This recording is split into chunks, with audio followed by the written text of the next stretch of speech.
बनी है, सड़क भी बनी है, कई पुल बने हैं, मेट्रो बन रहा है, नगर निगम का डेली कचरा का उठाव हो रहा है।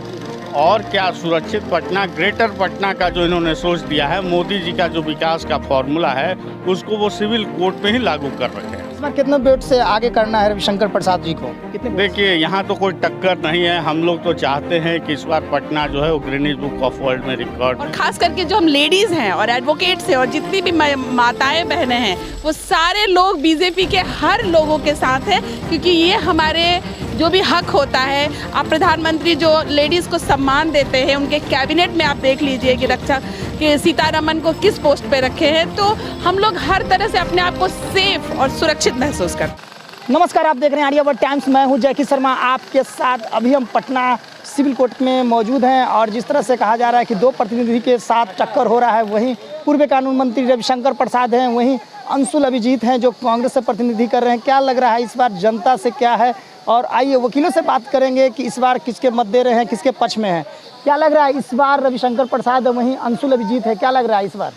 इस बार रविशंकर प्रसाद की यहाँ कोई लड़ाई ही नहीं है, आपके सामने नज़ारा है। रविशंकर प्रसाद ग्रेटर पटना बनाने की जो सोच रखते हैं, उस सोच में एक सिविल कोर्ट में वकील जो पेड़ के नीचे बैठते थे, जो टपकती हुई बिल्डिंग में बैठते थे, उनके लिए 26 करोड़ रुपया दे रखा है। और उसके आपके सामने ही है, निर्माण कार्य शुरू हो चुका है।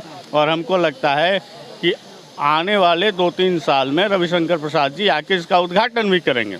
इस बार कितना विकास हुआ है? रविशंकर 10 सालों से सांसद रहे थे। देखिए, हाँ, विकास तो आपके सामने दिख रहा है। गली भी बनी है, सड़क भी बनी है, कई पुल बने हैं, मेट्रो बन रहा है, नगर निगम का डेली कचरा का उठाव हो रहा है। और क्या सुरक्षित पटना, ग्रेटर पटना का जो इन्होंने सोच दिया है, मोदी जी का जो विकास का फॉर्मूला है उसको वो सिविल कोर्ट में ही लागू कर रखे हैं। इस बार कितने वोट से आगे करना है रविशंकर प्रसाद जी को? कितने? देखिए, यहाँ तो कोई टक्कर नहीं है। हम लोग तो चाहते हैं कि इस बार पटना जो है वो गिनीज बुक ऑफ वर्ल्ड में रिकॉर्ड में दर्ज हो। यही हम लोगों की मंशा है। आखिर आप लोग वकील हैं, कितने वोट से आगे उनको करना चाहते हैं? कितना मत देना चाहते हैं? देखिए, रामविलास जी का अभी तक Guinness book of world record में यहाँ दर्ज है। हम लोग 4 लाख को पार करेंगे। 4 लाख को पार कर जाइएगा जी। और भी जनता से जानेंगे। आप बताइए सर, कितना इस बार कितना विकास हुआ है रविशंकर प्रसाद 10 सालों में? 10 साल में जितना विकास हुआ, इतना विकास कभी हुआ ही नहीं है। इतना कभी विकास हुआ ही नहीं है जो रविशंकर प्रसाद। कांग्रेस के जो अंशुल अभिजीत जो है प्रतिनिधि कर रहे हैं, वो कह रहे हैं कि कुछ विकास नहीं हुआ 10 सालों में। उनके कहने से नहीं, जमीनी स्तर पर जाकर देखिए, हर जगह पाएंगे आपकी क्या विकास हुआ है। रोड क्या है, नाली क्या है, विकास कहाँ कहाँ हुआ है, मेट्रो बन रहा है। अब क्या विकास चाहते हैं? इतना दिन तो 70 साल बाद के कांग्रेस क्या कर ली है? इस बार किसको प्रतिनिधि चाहते हैं बताइए? प्रतिनिधि हम लोग रविशंकर प्रसाद के हैं। फिर से तीसरी बार बनाना है उनका, हाँ एकदम बिल्कुल, उनको वर्ल्ड के गिनीज बुक में उनका नाम दर्ज करवाना है हम लोग को है। आप क्या कहना चाहती है मैम, बताइए? We are advocates. ये हम लोग के लिए बहुत प्राउड मोमेंट है कि एक एडवोकेट जो इतना तेज वकील है वो हम लोग का प्रतिनिधि करेगा। और इनके अलावा अगर आप बोल रहे हैं तो कोई ऐसा है ही नहीं टक्कर में, क्योंकि कोई टक्कर में नहीं है। कोई टक्कर में नहीं है, क्योंकि अगर आप नाम भी पूछिएगा ना, अभी अचानक से भी नाम पूछिएगा तो इनके विपक्ष में कौन खड़ा है, कौन है उसका मेंबर है, उसका नाम क्या, बहुत लोग आपको नाम भी नहीं बता पाएंगे। बट रविशंकर प्रसाद जी का आज से ही नहीं है, राम मंदिर बनवाने से लेके चारा घोटाला का कांड हुआ था, तब उस समय से ये एडवोकेट है और एक बहुत ही बेहतरीन एडवोकेट है, उसको इन्होंने साबित किया है।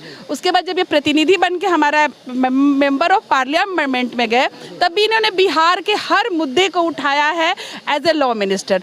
तो ये सबसे अच्छे हमारे लिए प्रतिनिधि है हमारे पटना के। इस बार आप लोग साथ हैं पूरे तरीके से। और ख़ास करके जो हम लेडीज़ हैं और एडवोकेट्स हैं और जितनी भी माताएं बहनें हैं, वो सारे लोग बीजेपी के हर लोगों के साथ हैं, क्योंकि ये हमारे जो भी हक होता है। आप प्रधानमंत्री जो लेडीज़ को सम्मान देते हैं, उनके कैबिनेट में आप देख लीजिए कि रक्षा के सीतारमन को किस पोस्ट पे रखे हैं, तो हम लोग हर तरह से अपने आप को सेफ और सुरक्षित महसूस करते हैं। तो साफ तौर से पटना के जो वकील हैं जो साफ तौर से कर रहे हैं कि इस बार भारी मतों से विजय बनाना है। और फिर से प्रतिनिधि जो है, जो कहा जा रहा है कि बीजेपी से प्रतिनिधि कर रहे हैं रविशंकर प्रसाद, तो साफ तौर से इस बार फिर से तीसरी बार उनको सांसद चुनना है।